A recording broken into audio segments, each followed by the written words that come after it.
கைலாசவாசலில் ஆண்டவனாகிய சாட்சாதி சிவபெருமானோடு யானை தோல் போர்வையும் புலித்தோல் ஆசனங்களோடு ஆமா சக்தியோடு ஆண்டவன் கையிலே கொலுவிருந்து வருகின்றார். அப்படி கொலுவிருக்கும் இறைவனாகிய சிவபெருமான் 714 உலகத்தை இறைவன் படைத்து 224 புவனங்களையும் ஆண்டவன் படைத்து மரம் செடி கொடி பயிர் புல் போன்ற இலை தாவரங்களோடு ஆடு மாடுகளோடு இவ்வுலகத்தை படைத்த ஆண்டவனாகிய பகவான் சிவபெருமான் படைத்த மனுக்களுக்கு பட்டினி இல்லாமல் படியிழக்க வேண்டும் என்று அவர் எப்படி படியிழந்து வருகின்றார்? எப்படி நாளை நல்ல தினை எடுத்து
கொடுத்து படியிழந்த ஆண்டவனுக்கு பாலும் பழமும் கொடுத்தாளாம் அந்த பார்வதா தேவி. அவெல்லாம் பொண்டாட்டி. ஏன் உன் வீட்டுக்காரம்மா பிடிக்கலையா அவனுக்கு? என் வீட்டுக்காரி இந்த நல்ல நேரத்தை நினைக்க கூடாது. எதுக்கு தாத்தா? படியிழந்த பகவானுக்கு பார்வதி பாலும் பழமும் கொடுத்துருக்காங்க.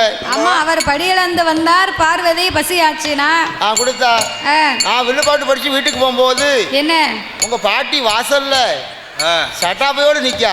சட்டாப்பையோட நிக்காளா? ஆமா. ஆச்சி ஆச்சி ஏன் இப்படி நிக்கானா? நீ வில்லுப்பாட்டு படிச்சு வீட்டுல போய் நான் கொடுத்த ரூபாய ஆச்சி கையில கொடுத்தேன்னு வையே, கொடுத்தோம்னா ஆச்சி நல்ல உனக்கு சட்டாப்பைய கொண்டு 2 தோசையை சுட்டு கொடுப்பா. சுட்டு கொடுப்பா. ரூபாய கொடுக்காம நீ ஊதாரித்தனமா செலவு பண்ணிட்டு போனேன்னா போனோம்னா கையில வச்சிருக்க பார்த்தே சட்டாப்பை. ஆமா சட்டாப்பை. அதே சட்டாப்பைய திருப்பி அடுப்புல காய வச்சு ஆச்சி உன் செவிட்லே 2 பூசையை கொடுப்பா. அப்படிதான் எங்க வீட்டுல நடக்கு. அதுக்கு தான் இந்த சட்டாப்பை. ஆமா அதுதான் அவன் எங்க வீட்டுல அப்படிதான் நடக்கு. சரி. அவன் வாசல் நிக்கிறத பார்த்த உடனே நீ கொடுத்த ரூபாயை கொண்டு மொத்தமா கொண்டு கொடுத்துருவேன். சரி. மொத்தமா ரூபாயை கையில வாங்கின உடனே என்ன என் பொண்டாட்டி லேசா பல்ல காமிப்பா. ஏப்பா எண்ணி பார்த்தா சிரிப்பா. ஆமா ரூபாயை கொடுத்தா தான் பல்ல காமிப்பா. அம்மாவை சுவாத்த இப்படி சிரிச்சா அவர் வீட்டு பக்கமே வரமாட்டார்.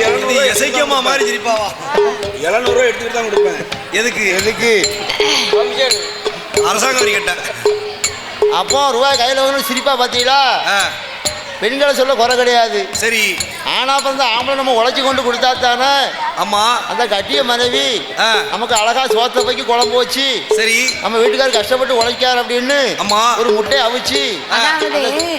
ஆணாக இருந்தாலும் பெண்ணாக இருந்தாலும் இவர் 10 ரூபாய்க்கு பாடுபட்டு கொடுத்தா தான் அந்த அம்மா உனக்கு ஒரு துவையிலாவது அரைச்சு வைப்பா, அரைச்சு கொடுப்பா. நீ ஓம்பாட்டுக்கு ரூபாயை கொடுக்காம இருந்தேன்னா அந்த அம்மா என்ன செய்வா ஏது செய்வா? பாவம் அவ என்ன செய்வா பிரபு? அத மாதிரி இந்த ஆண்டவே உலகமெல்லாம் படியிழந்து வந்தார். பார்வதா தேவியும் பணிவிடைகளை செய்தார். ஆமா. இப்படி களைப்பாரி இளைப்பாரி இரு பேர்களுமே கைலாசத்திலே குலவிருந்து வரும்போது சிவபெருமானை அழைத்த பார்வதி அன்னைக்கு ஒரு சின்ன சந்தேகம். என்ன சந்தேகம்? ஆண்டவா பரம்பொருளே, என்ன பார்வதி, உலகமெல்லாம் நீங்க அன்றாடமும் படியிழந்து கைலாசத்துக்கு வரீங்க.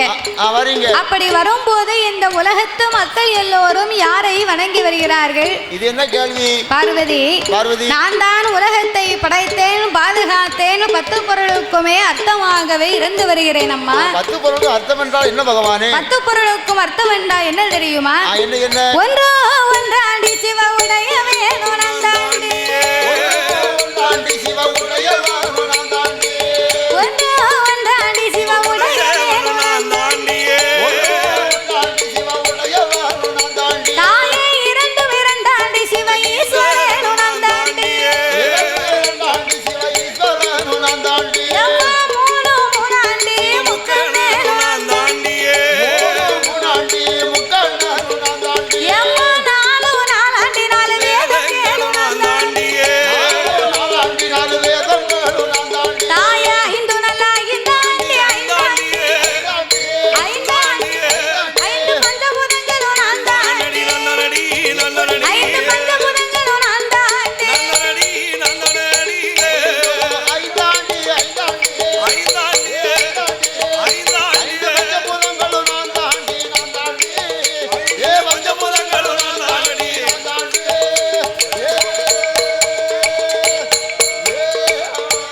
நான் அசைந்தால் அசையும் அகில இந்த உலகம் எல்லாம் நான் நகர்ந்தால் நகலும் நான் படைத்த உலகம் பார்வதி இரவும் நான் தான் பகலும் நான் தான் இருளும் நான் தான் ஒளியும் நான் தான் அப்படி இருக்க இறைவன் மீது உனக்கு என்ன சந்தேகம் இறைவா இத்தனை பொருளுக்கும் அர்த்தமாக இருந்து கொண்டு எனக்கு தெரியாமல் யாரோ இரு பேர்களை நீங்கள் வணங்கி வருகின்றீர்கள் அவங்க ரெண்டு பேரும் யாரு ஏன் அவர்களை போய் நீங்கள் வணங்க வேண்டும் வணங்கக்கூடிய காரணம் என்ன பார்வதி என்ன பகவான் உலகத்தை நான் படைத்தேன் பாதுகாத்தேன் ஆன போதிலும் இந்த மக்களுக்கெல்லாம் என்ன இரவும் பகலும் வர வேண்டும் என்று சொன்னால் யாரால் முடியும் அது யாரால முடியும் காலையிலே தோன்றும் கதிரவன் மாலையிலே தோன்றும் சந்திரன் சந்திர பகவான் சந்திரனும் சூரியனும் இல்லை என்றால் சகல உலகத்துக்கு ஒளி கிடைக்குமா ஒரு நாளும் கிடைக்காது அதனால் என் வலது கண்ணை சூரியனாகவும் ஆண்டவனுடைய இடது கண்ணை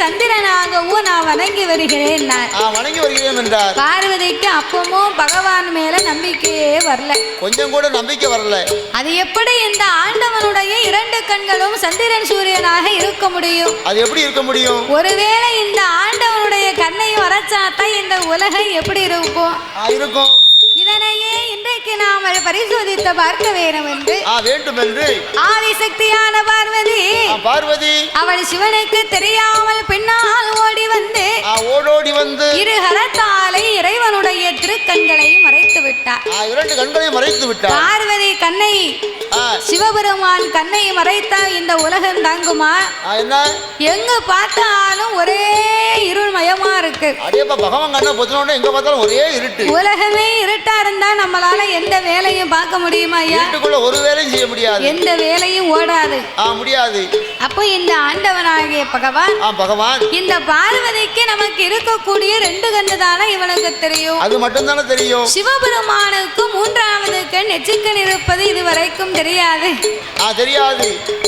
அதனால் உச்சிக்கண்ணை திறந்து நாமல் உலகம் எல்லாம் ஒளி கொடுக்க வேண்டும் என்று இறைவனாகிய சிவபெருமான் ஆதிசக்தி முன்னாலே ஆண்டவன் பகவான் உச்சிக்கண்ணை திறப்பாரா உலகில் ஒளி கொடுப்பார்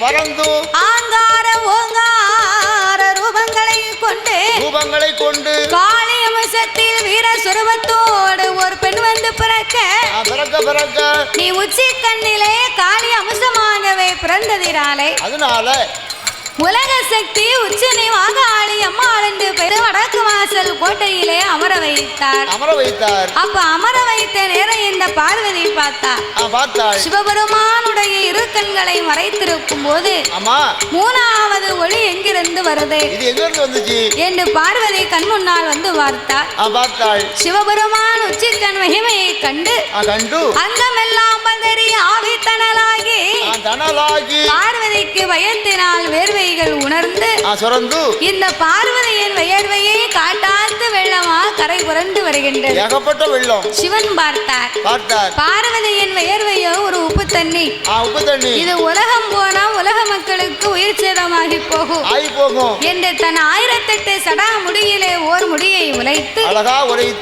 அதையே பார்வதியினுடைய அங்கமெல்லாம் துவட்டினார் ஆண்டவன் ஒரு கொண்டை கட்டாகவே கட்டினார் அதிலிருந்து ஒரு 10 சொட்டு வியர்வை பூமியில் கலந்த போது அதை 10 கடலாக்கி ஆண்டவன் பயனாத்தை கொடுத்தார் அவங்க சம்பாதி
அடியில காய்ச்சடித்து மணல் குமித்து ஒரு அழகான கரையான் புத்து ஒண்ணு வளர்ந்துருக்கு.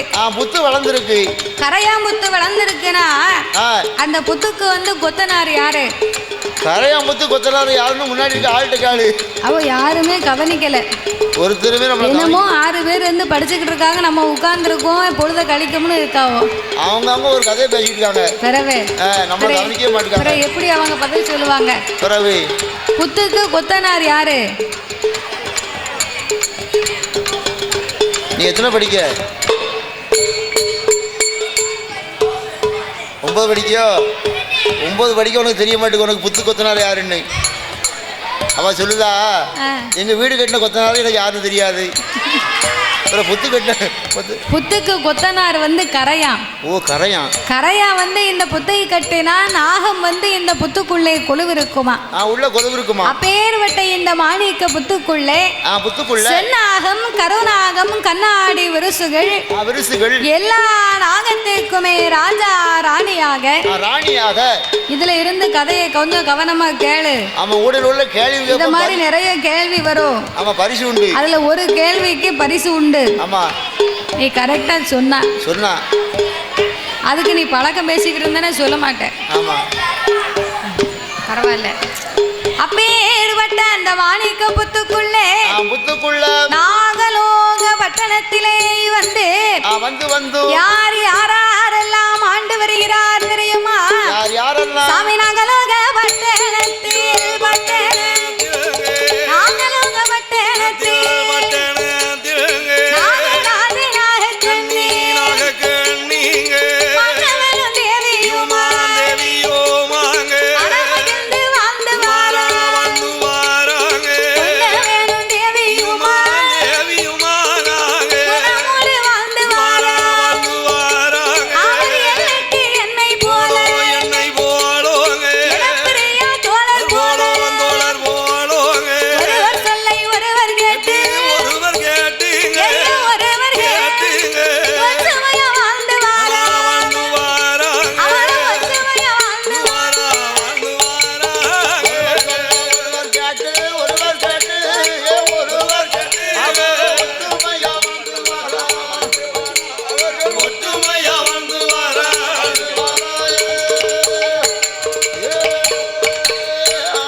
கணவன் மனைவி 2 பேர்களுமாக வீணையும் நாதம் போல நகமும் சதையும் போல ஒருவர் சொல்லை ஒருவர் கேட்டு ஒற்றுமையாகவே வாழ்ந்து வருகிறார்கள். அதுதான் குடும்பம். அப்படியா?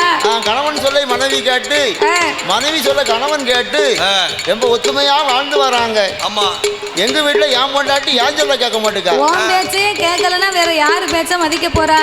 என் தம்பி சொல்லல சரின்னு கேட்க. நான் எது சொன்னாலும் கேட்க மாட்டேங்க. என் தம்பி என்ன சொன்னாலும் சரி சரி அப்படிங்க. நல்ல பொண்டாட்டினே. அவன் நான் எதுவும் சொல்ல முன்னா உங்களுக்கு ஒண்ணும் தெரியாது. என்ன நீங்க பேசாம ஓரமா போய் உட்காருங்க. அம்மா எதனால உங்க தம்பி பாத்துக்கிடுவாரு. அம்மா ஏன் சொன்னானா, எதுக்கு நீ வந்து ஒரு கோட்டர் அடிச்சனா குப்பரை படுத்துக்கிடுவ. என் கதை அப்படித்தான் இருக்கு. உன் தம்பி வந்து நல்லா படிச்சவரு, 4 இடத்துக்கு வேலைக்கு போய் நல்லா பழக்கம் பிடிச்சவரு. அவன் தண்ணி அடிக்க மாட்டான். யாருகிட்ட எப்படி பேசணும் மரியாதையா பேசுவார். பேசுவான். நீ அப்படி நான் ஒரு கோட்டர் அடிச்சோம்னா தெருவில் வந்தோம்னா தெருவில் சண்டையை பூரா எடுத்துட்டு வருவேன். அப்புறம் என் தம்பி வந்து எங்க அண்ணன் குடிக்காரப்ப ஏதோ குடிச்சிட்டு பேசிட்டான், நீங்க எதுவும் மனசுல வச்சுக்கிட்டாங்க அப்படின்னு சமரசம் பண்ணி என்ன கூப்பிட்டு வருவான். சரி, அவன் படிச்சவன் விவரம் உள்ளவன். எல்லா வீட்லயும் தம்பிக்கு அண்ணன் ஆதரவு பண்ணுவாரு பாத்திருக்கேன். நம்ம கதை அப்படி இருக்கு. எங்க அண்ணனுக்கு தான் தம்பி ஆதரவு பண்ண வேண்டி இருக்கு. நம்ம குடிச்ச பிறகு நம்ம எங்க வழங்க போறோம்? அவருக்கு தெரியுது.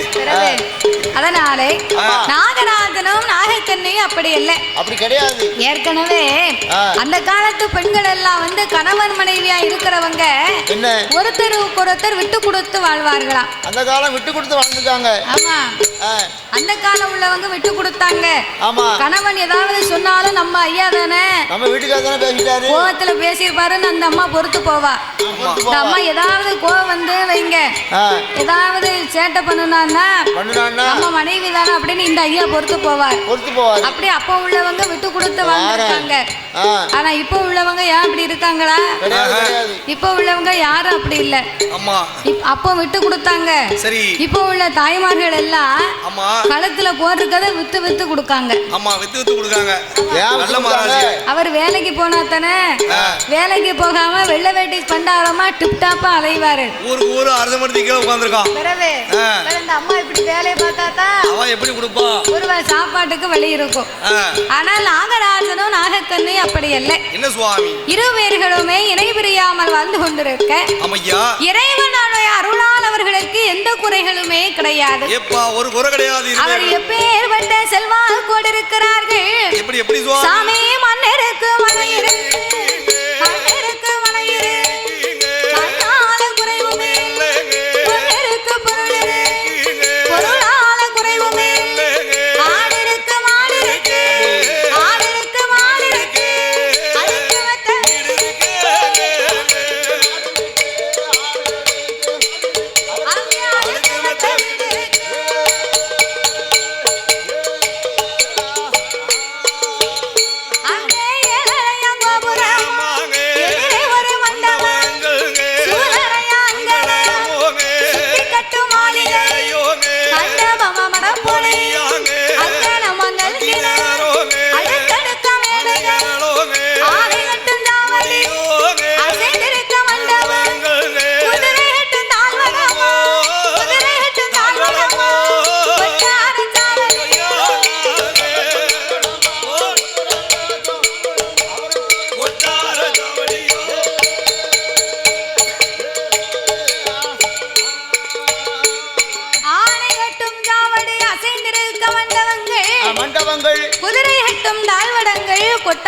சாவடிகள் மண்ணால் குறைவு இல்லை, மனையால் தாழ்வு இல்லை. தாழ்வு கிடையாது. அதாவது ஒரு மனிதனுடைய வாழ்க்கையிலே எவ்வளவுதான் பெரிய பெரிய செல்வங்கள் எல்லாம் இருந்தாலும் செல்வங்கள் 16 என்று சொல்லுவார்கள்.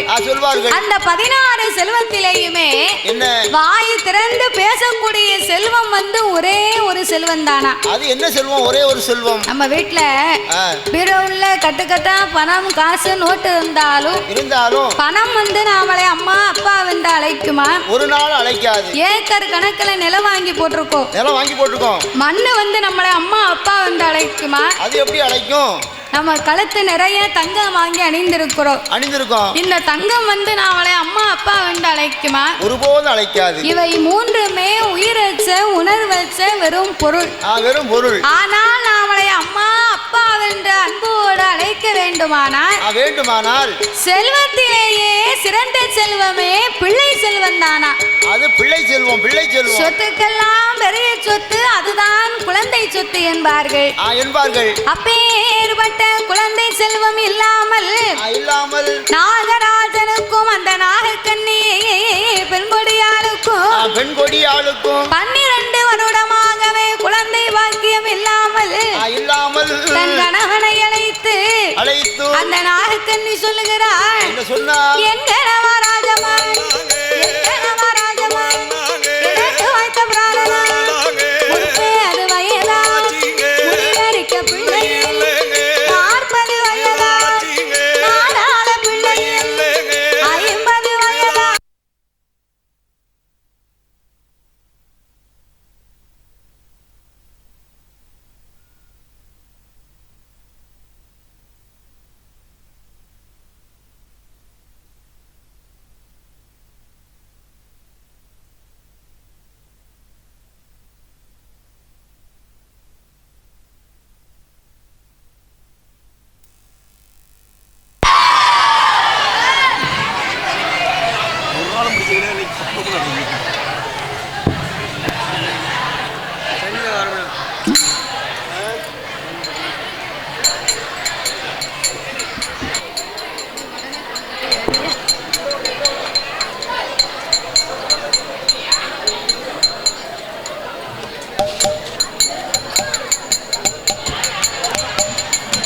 ஹலோ. அப்படி அந்த நாகராஜனுக்கும் நாகக்கன்னிக்கும் 12 வருடங்களாக குழந்தை பாக்கியம் இல்லாமல் எங்க நவராஜே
குழந்தை இல்லை 40 வயதாச்சு நாடாள பிள்ளை இல்லை பிள்ளை இல்லை எனக்கு 50 வயதாச்சு ஆச்சு உங்களுக்கு 55 வயதாகி போச்சு 5 வயசு முன்ன பின்ன இந்த வயசுக்கு மேல நமக்கு என்னைக்கு பிள்ளை இருக்க போகுது நமக்கு இப்ப பிள்ளை இல்லைன்னு எப்ப இருக்க போகுது அண்ணா நாகராஜா என்ன 55 60 வயசுக்கு மேல ஆண்டவன் எப்ப நமக்கு வரத்தை கொடுக்க ஆமா அடியே நாகக்கண்ணே அம்மா அஞ்ச வேண்டாம் அலைய வேண்டாம் கவலை உனக்கு வேண்டாம் வேண்டாம் வேண்டாம் ஆண்டவனுடைய அருள் இருந்தா 60 வயதுக்கு அப்பாலும் அழகான பிள்ளை இருக்கும் இருக்கும் அம்மா இறைவனுடைய அருள் இருந்தா 70 வயதுக்கு அப்பாலும் நமக்கு 2 பிள்ளை இருக்குமடி இருக்கும் அம்மா ஒண்ணு நீ கவலைப்படாத 70வது வயதுல குழந்தையை பெற்று எடுக்கவா 70 வயசுல பிள்ளைய பத்தி எடுத்து வளர்த்து ஆளாக்கி அம்மா என்னைக்கு ஒருத்தன் கையில பிடிச்சு கொடுக்க 70 வயதுல பிள்ளை பார்த்தா சிரமமா மணக்காது கொஞ்சமாவது கூர் இருக்கா மனுஷா 70வது வயதுல குழந்தை பிறக்கிறதுல எந்த தப்பும் இல்ல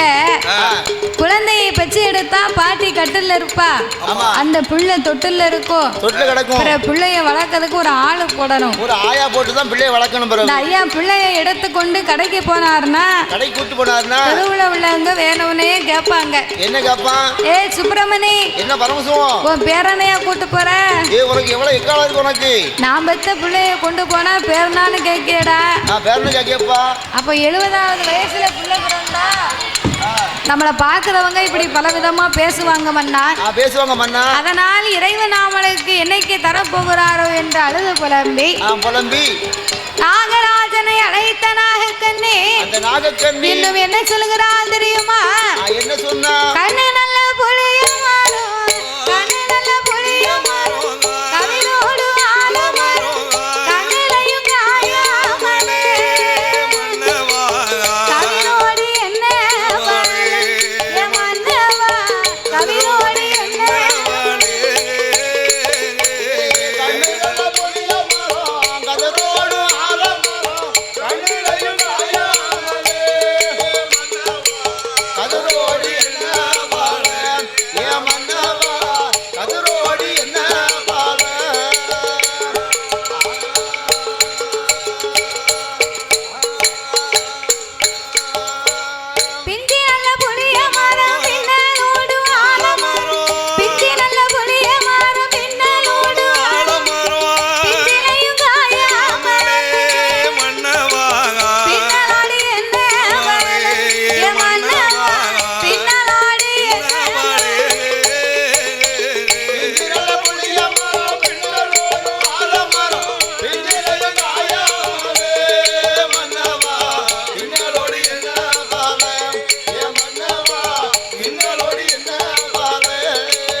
வேணும் என்று சொல்லுவார்கள்.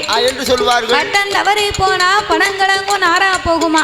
நாரா போகும். எப்படி நாரா போகும்? 10-20 நாள் கூட ஆகி போச்சுன்னா பணம் மரமா முளைச்சிரும் பார்த்துக்கோ. ஆமா, புரட்டாசி மாசம் அப்பிய மாசம் கொட்டையை முளைக்க போட்டோம்னா தை மாசம் கரெக்டா கிழங்கு பிடுங்கணும். அதேதான். மாசி மாசம் கூட பிடிங்கிக்கலாம். பங்குனி பிறந்துட்டுனா அப்படியே பணங்கள் நாரா போகும். சரிதான், போத முளைச்சி நாரா போயிடும். அதனால இந்த வயதில் குழந்தை இல்லாமல் இனி எப்போது நான் குழந்தையை பெற்று எடுக்க போறேன், நம்ம பெற்று எடுக்க போறேன் அப்படின்னு நாகராஜன் நாகக்கண்ணி இடத்துல நீ கவலைப்படாதம்மா, கவலைப்படாதம்மா, உனக்கு ஒரு பிள்ளை ஞாபகம் வந்தா என்ன ஒரு ஆம்பளை பிள்ளையா நினைச்சுக்கோ. எனக்கு ஒரு பொட்ட பிள்ளை ஞாபகம் வந்தா ஒன்ன ஒரு பெண் பிள்ளையா நான் நினைச்சுக்கிடுவேன். உனக்கு நான் குழந்தை, எனக்கு நீ குழந்தை அம்மா. குழந்தையம்மா, அதுக்கு மேல நமக்கு இன்னும் ஒரு கவலை. பிள்ளை பிள்ளை பிள்ளை பிள்ளை பிள்ளை ஏகப்பட்ட தொல்லை. என்ன தொல்லை இருக்கு? ஆமா, பிள்ளையால ஏகப்பட்ட எவ்வளவு தொல்லை இருக்கு தெரியுமா? பிள்ளையை பற்றி எடுத்தா இன்பம் இருக்குமா, ஏன் தொல்லை இருக்குமா? நீ இன்பம் இருக்குன்னு நினைச்சுக்கிட்டு இருக்க. ஒரு வீட்டுல பிள்ளை இல்லைன்னு வச்சுக்கோங்க, சரி, நல்ல கணவன் மனைவியும் நல்ல 1/2 லிட்டர் பால் வாங்கி அதை அடுப்புல போட்டு வத்த போட்டு 1/4 லிட்டர் ஆக்கி, சரி, இந்த 5 ரூபா ஆர்லிஸ் பாக்கெட் தெரியுமா? ஆர்லிஸ் பாக்கெட். ஆமா, 5 ரூபா பாக்கெட். ஆமா, அது 2 பாக்கெட் வாங்கிட்டு வந்து அந்த 1/2 லிட்டர் பாலை 1/4 லிட்டர் வத்த வச்சு போட்டுருங்க பாத்தீங்களா? ஆமா, அதுல 2 ஆர்லிஸ் பாக்கெட்டை உடைச்சு போட்டு, சரி, நல்லா ஆத்தி கணவன் மனைவியும் நல்ல திக்கா குடிக்கலாம். ஆமா, பால் ஆர்லிஸ் குடிக்கலாம். கட்டை அப்படி பேனமாக்கும். வேற என்ன செய்ய முடியும்? பிள்ளை என்ன செய்ய முடியும்? இல்லைன்னா 1/2 லிட்டர் பாலை வாங்கி திக்கா ஆத்தி குடிக்கலாம். ஆமா, அதே வீட்டு 4-5 பிள்ளை குட்டி இருந்துச்சுன்னா 1/2 லிட்டர் பால் வாங்க முடியுமா? முடியாதுல்ல, வாங்க முடியாது. ஆமா, 1/4 லிட்டர் பாலை வாங்கி, சரி, அதுல ஒரு சம தண்ணியை ஊத்தி, ஆமா, ஒரு 10 ரூபா தேயிலை பாக்கெட்டை உடைச்சு போட்டு ஆர்லிஸ் வாங்கி போட முடியாது. சரி, 10 ரூபா தேயிலை பாக்கெட்டை உடைச்சு போட்டு, ஆமா, 5-6 பிள்ளை இருந்தா என்ன செய்ய? பிறகு நல்லா கொதிக்க வச்சு ஒரு குண்டால வடிகட்டி, ஆமா, முதல்ல மூத்த பிள்ளைக்கு ஒரு கிளாஸ் ஊத்தி கொடுத்துருப்பா. சரி, 2வது பிள்ளைக்கு ஒரு கிளாஸ் ஊத்தி கொடுத்துருப்பா. ஆமா, 3வது பிள்ளை சின்ன பிள்ளையா இருப்பான், 3 வயசு இருக்கும். சரி, அவனுக்கு ஒரு கிளாஸ்ல ஊற்றி ஆற வச்சு, ஆமா, அதை கொடுத்துருப்பா. 4வது பிள்ளை இருக்க மத்தியில 4வது பிள்ளை. ஆமா, அந்த பிள்ளைக்கு 2 வயசு இருக்கும். அந்த பிள்ளைக்கு என்ன செய்வா? என்ன, ஒரு தட்டுல ஊத்தி ஆத்தி வச்சிருப்பா. ஆமா, ஒரு பிள்ளைக்கு பால் டப்பாவில கொடுப்பா. ஆமா, ஒரு பிள்ளைக்கு தட்டுல ஆற வச்சிருப்பா. ஒரு பிள்ளைக்கு கிளாஸ்ல ஆற வச்சிருப்பா. இன்னொரு பிள்ளைக்குன்னு இப்படி கடைசி பிள்ளை வரைக்கும் கொடுத்து முடிச்சிட்டு கொஞ்சம் மூல கிளாஸ் இருக்கும், அதை குடிக்கலாம்னு குடிச்சா ஒரு பிள்ளை அப்பந்தான் 1க்கு வருது அப்படிம்பா. 2க்கு வருது அம்மா அப்படிம்பா. சரி, அவனை முடிச்சா 2வது உள்ளவே 2க்கு வருது அப்படிம்பா. கடைசி பிள்ளை இருக்கான் பாரு, அந்த கடைக்குட்டி பையன், அவன் பின்னால வந்து கழுத்தை கட்டி தொங்குவான். தோளப்படி தொங்குவான். அந்த பொம்பளை அம்மாவுக்கு வரக்கூடிய கோவத்துல, அடே அப்பா, உங்களை பிள்ளையாவா பெற்றிருக்கேன், ஏ அப்பா, பெரிய துளையா வந்து பிறந்திருக்கேன்னு பிள்ளைகளை ஏசுவாங்க, பேசுவாங்க. குழந்தை இருப்பதனால இந்த கஷ்டம் இருந்தாலும் ஒரு குடும்பம் தலைக்கணுமா? குழந்தை வேணும் இல்லையா? கண்டிப்பா குழந்தை வேணும். அதனால் நாகக்கண்ணை பெண்குடியாகப்பட்டவள் நாகராஜனை அழைத்து என்கனே வாராஜே மன்னாகே மன்னாகே எனக்கு வாய்த்தே பிராணே நாதாகே ராஜோ மன்னாகே வாய்த்தே பிராணே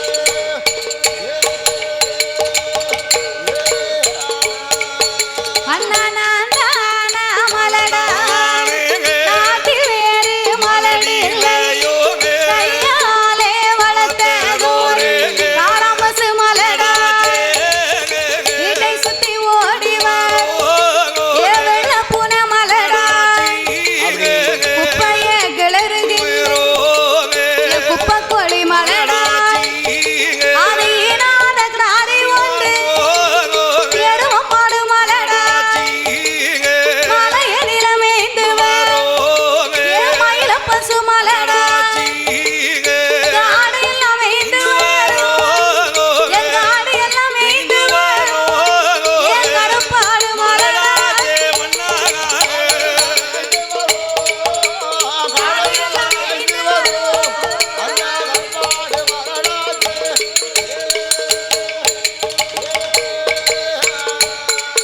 நான் உங்க தேவினாக கண்ணே இதனால இதுவரை என்ன பாவனாமல் செய்யும் ஏ மன்னா நாகமுடி ராஜமன்னா ராஜமன்னா, நான் தான் மலடா போனேன், நான் தொட்டதெல்லாம் மலடா போச்சு.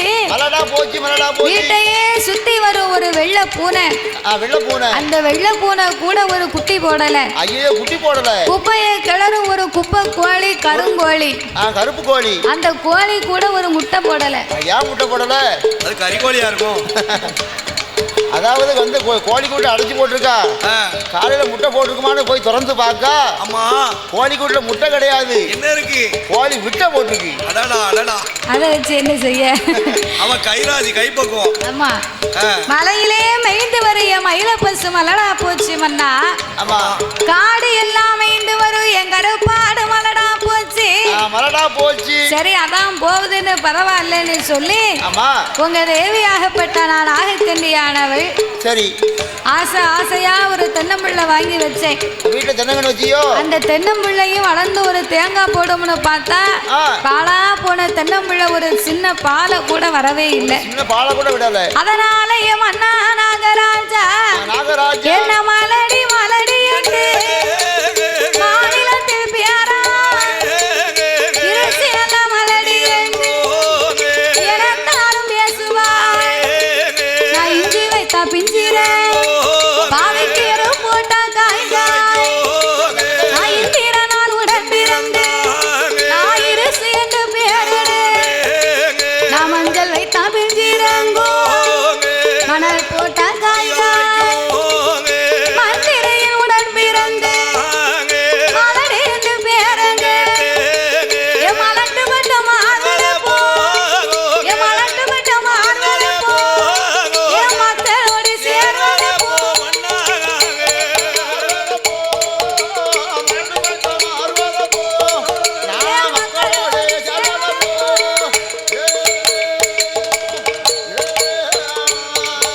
நான் இருசி பட்ட மார்வல போ, இனத்தோடு சேர்வல போ, பிள்ளை வந்து பிறப்பத போ.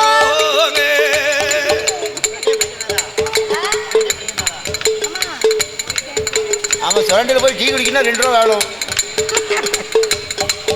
2 ரூபாய்க்கு யாரையா கொடுத்தா? 12 ரூபா. இன்னும் 5 ரூபா வேணும். 10 ரூபா வேணும். ஆமா,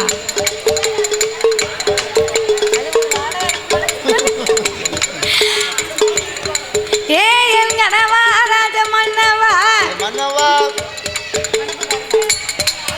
நான் இதுவரைக்கும் என்ன பாவம் செய்து விட்டேனோ தெரியவில்லை.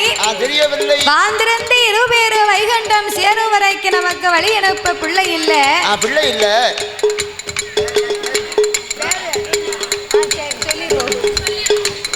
சேர்ந்திருந்து இருவேறும் சிவலோகம் சேருங்காலம் வந்தா சேர்ந்து இப்ப நம்மளுக்கு குழந்தை கிடையாது மன்னா. இந்த சிறப்பான வேளையில் பாடும் நாமளுக்கு பரிசீலிக்க வேண்டும் என்று அன்பும் பண்பும் பாசங்களும் நிறைந்து நாமளுக்கு அள்ளி பணம் கொடுத்த ஆதரித்த அருமை தாத்தா சேர்மன் என்று சொல்லக்கூடிய தாத்தாவின் அன்பு கரத்தாலே நாமளுக்கு 101 லட்சத்தை அன்பளிப்பாகவே அள்ளி கொடுத்து உள்ளார்கள். நான் தான் 90 ரூபா போட்டிருக்கேன். அவர் 10 ரூபா தான் கொடுத்திருக்காரு. நான் 90 ரூபா போட்டிருக்கா. தாத்தாவுக்காக நான் பேத்தி 90 ரூபா போட்டு 100 ரூபாய் ஆக்கியிருக்கேன். கணக்கு 100 ரூபாய் சொல்லியாச்சு. ஆமா, 101 லட்சத்தை நாமளுக்கு அன்பளிப்பாகவே அள்ளி கொடுத்து உள்ளார்கள்.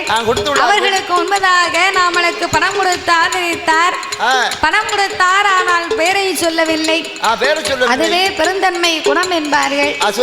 அப்பேற்பட்ட அன்பு உள்ளம் கொண்டு நாமளை ஆதரித்த அனைத்து அன்பு உள்ளங்களும் அவர்களுக்கு முன்பதாக இந்த ஆலயத்தின் சார்பாக வந்தவுடனே நாமளுக்கு பொன்னாடையை கொண்டு வந்து போச்சு சபையிலே நாமளை கௌரவப்படுத்தி உள்ளார்கள், ஆதரித்து உள்ளார்கள். ஆதரித்த அனைத்து அன்பு உள்ளங்களும் அவருடைய உச்சார் பெற்றார் உறவினர்களோடு என் சந்தனமாறு அருளால் எவ்விதமாகவே வாழ வேண்டும் தெரியுமா? சாமி வாழ வேணும், வளர வேணும், மலை முருகனோட அருளால், ஈசன் பகவானோட அருளால், கையிலை போல் வாழ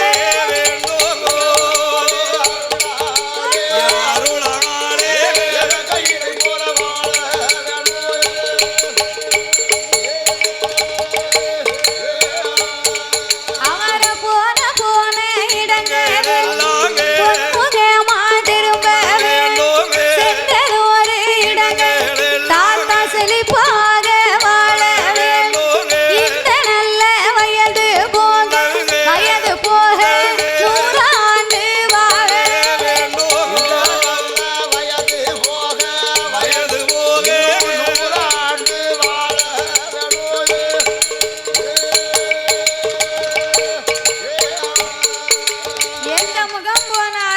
முகமாகி சென்ற இடமெல்லாம் செல்வ செழிப்போடு இந்த வயது போக இன்னும் 100 ஆண்டு பல்லாண்டு வாழ்க வாழ்கவென்று அம்மாளை வணங்குகிறோம் ஐயா. அப்படியாகவே இருக்கும் போது நாகராஜனை அழைத்த நாகக்கண்ணி மன்னா நாகராஜா நம்ம உயிரோட இருக்குது வரைக்கும் தான் குழந்தை இல்லைன்னு கவலைப்பட்டோம். நாளை பின்ன திடீர்னு நம்ம செத்துக்கிட்டு போயிட்டோம்னு வைங்க, நம்மள அடக்கம் செய்யறதுக்கு கூட ஆள் இருக்காது. அப்படியே நம்மள அடக்கம் செய்யணும்னு சொன்னாலும் மயான கரையிலே பெரிய போராட்டம் வரும். அப்படி என்ன போராட்டம் வரும்? எப்பேற்பட்ட போராட்டம் வரும் தெரியுமா? எப்படி மன்னா தாங்கரை ஓரோ மன்னா தாங்கரை ஓரோ கரை ஓரோ அங்கங்கரை ஓரா கரை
தீராது எனத்தாம் போராட்டம் இறந்து போனாலும் தீராது என்பார்களே மன்னா. மன்னவா திடீர்னு நம்ம செத்துட்டோம்னு வைங்க,